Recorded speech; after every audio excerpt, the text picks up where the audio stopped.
But my name is Mary Slone, and I am a high school English teacher at Floyd Central High School in Floyd County, Kentucky. I like to keep it pretty simple, Floyd, Floyd, Floyd. It makes it much easier. And to be quite honest, as I have wrestled with this idea of just one lesson, my first thought was, well, daggone, how can you just do one? Of all of the things that people need, how in the world can you just settle on one thing? But as we were talking earlier about the last lecture, and which I think is a beautiful thing that I have actually taught that, and that it has resonated with you.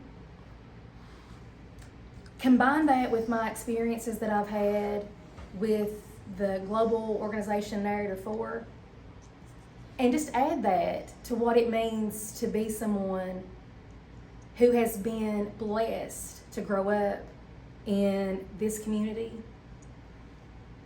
I do believe, as strongly as I'm sitting here, that if I could do one lesson, it would be founded in story. More than likely, I would call upon what I've learned about story exchanges, which basically come down to that we would have prompts. Those prompts may come from things, something that we've already read, something that we've considered, something that we've studied. And if it were for just this class of 4 that are in here right now, that we would come in with this story that we have. And it could be a story as meaningful as what it was like to have to go back to school when my mother died. Or something, y'all got tickled earlier when I was talking about my grandmother and her shoes. I'll just leave it right there. We'll leave the toe out. We'll leave the toe out of it.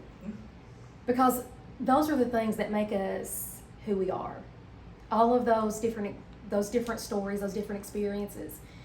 And I think to what Rusty was saying earlier is we live in a world where there is so much uncertainty. You know, my students, I heard this at the training that I met Tracy, and it absolutely catapulted me into a different type of thinking. That it is hard for our young people to imagine a future because they can't see themselves in it. And I don't think it's just an Appalachian thing. I think that is a worldwide phenomenon. There are so many things that seem to be conspiring. We have divisions, we have economic distress, we have, political challenges, we have all kinds of things. So can you imagine right now being 15, 16 years old and people are trying to tell you, let's prepare for the future, when you're just struggling to see yourself right now? So I would love to give my students the opportunity to not only to ground themselves, to give them some solid ground, to be able to build their house on the rock and not on shifting sand. And to do that, I think number one, we have to be reminded that there is joy and there's hope.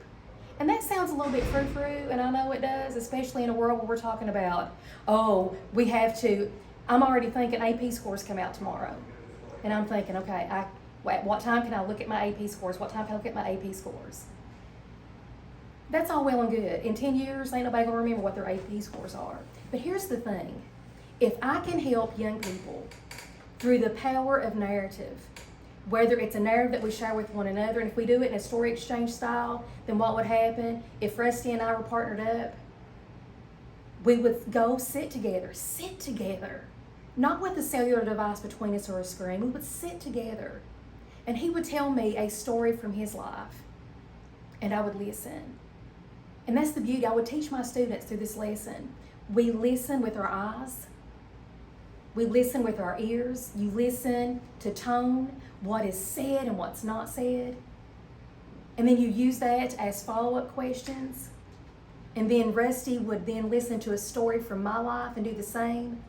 And then we would come back together in a room. And this is all from Narrative 4. And he would say, "Hi, my name is Mary. I'm going to tell you about the time that I." So for that next 7 or 8 minutes, he's going to be able to step outside of himself and to embody in a way that's saying, this is her story, as opposed, this is my story. And we will either be able to grieve together, we'll be able to laugh together, to ponder together. But what we will do is just with the simple, free act of sharing a story and in taking somebody else's story in and listening, we're going to give ourselves the opportunity to, number one, be reminded of community. We're going to be reminded that there are joys and there are sorrows, and that everybody in that room has either persevered or been buoyed up. I had a preacher who said once, have you ever noticed how when somebody comes in and they say that I have this horrible thing, would you please pray, that everybody in there helps to carry that burden, so that one person is no longer with that mountain on their back. Everybody in that congregation has said, okay, what we're going to do is we're going to take a piece of it. But if they come in and they say, let me tell you about this wonderful thing that's happened, then all of a sudden that wonderful thing becomes magnified even more. And we have the power to recreate that idea within every classroom, where the classroom is at Floyd Central High School, or whether it is, sitting around with your family, multi-generation people in your family, just sitting around talking and listening to one another. So if I could do one lesson, I do believe that is where I would absolutely ground it. It has struck me that as you have traveled through these states that you've been to, I know you were naming them, right? Louisiana, Texas, Arizona, California. Here you are in, what we feel is the blessed state, the Commonwealth, as it were, of Kentucky.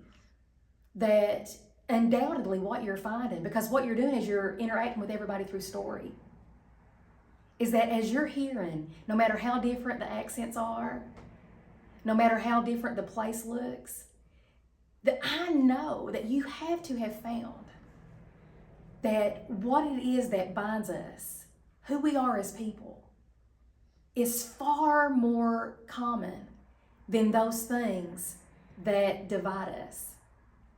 And I am just so impressed and a little bit envious of, I guess, this opportunity that you have to pull back that veil. Because in my experience with you thus far, you have been a listener. And what an amazing opportunity. And I just feel like you're going to come back from this with more hope for us as humanity and as a nation than probably what you did before you left. And I can't 100% guarantee that, but there is just something about being reminded. And isn't that what this is about? Being reminded. Randy Pausch, he got to think, it's one thing to say, and I'm 50, I'm gonna be 51 next week. So of course I'm thinking about, I've already lived most of my life. And sometimes when you're younger, and I can say this now, you're so busy living and doing that you don't really think about legacy. You don't think about connection. But when you're facing, like Randy Pausch was, the finiteness of how we are on this planet, there is a beauty and a freedom and a hope that can come if we choose. And I just feel like you made that choice, and I want to do this for you. That's really impressive. It really is.